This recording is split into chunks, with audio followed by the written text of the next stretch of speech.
各位莲友们，大家早上好，阿弥陀佛。这句话很重要，恶要自己消，自己消就是要自己改变了。你自己不改变，上天给你再大的福报，你都得不到。你要自己改变，我的心性要柔软，要善良，要慈悲，要跟人家和好相处。各位，你的心中仁者无敌啊，没有任何敌人。你的修行就相应了。所以你如果有恶毒的念头、恶毒的行为、恶毒的言语，那你要改变，自己要去改变，一定要去破除掉，自己想办法转换。这个恶要自己消，福要自己造啊。福就你要做善，自己去做啊，那不是靠别人的。你光顾嘴巴讲，但是你没有做是没有用的。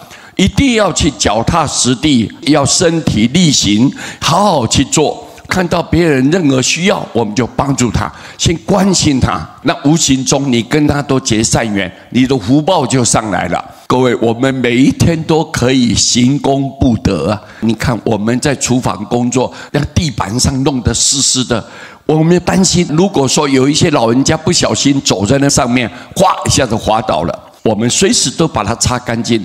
各位，这就在行善啊。有一个石头放在路的中央，哎呀，摩托车如果一踩过去，糟糕了，很容易摔倒啊！我们赶快把它剪掉，对不对？丢在旁边去。这个你也是在行善啊。各位，随时随地都可以做善，所以福要自己去造，自己要多去种善积德。你要去做好的事情，去累积很多的品德，你的福德要去培养。种善的因才能结善的果报嘛。你有善的因，好的结果才会一直不断的出现在你身上，是这么一个情况的。这是佛讲的话，绝对不会差错。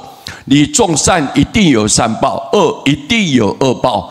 任何人都没办法避开，没办法跳脱，所以各位一定要注意这一点。你为了你自己，为了别人，为了整个单位，你必须一定要注意啊！脾气暴躁啊，言辞刻薄的人，就算你心地再好，也不算是一个好人呢。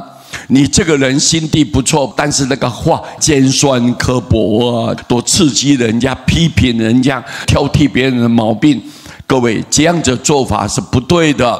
你虽然心是好的，但是因为你的言辞太锐利了，太伤人了，所以无形之中你给人的感觉印象，就算你心怎么好，也不是一个好人。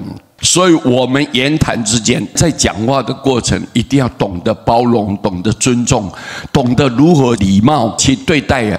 你的生活一定要有修养。如果你能够这样，你活在这个团体里面，有一天你需要什么，大家全力关心你，想要来补助你。为什么？因为你平常种的因，跟人家彼此之间都能够和好相处。各位，这个是最重要的，希望我们大家要谨记在心呐，一定要谨记在心。好，阿弥陀佛。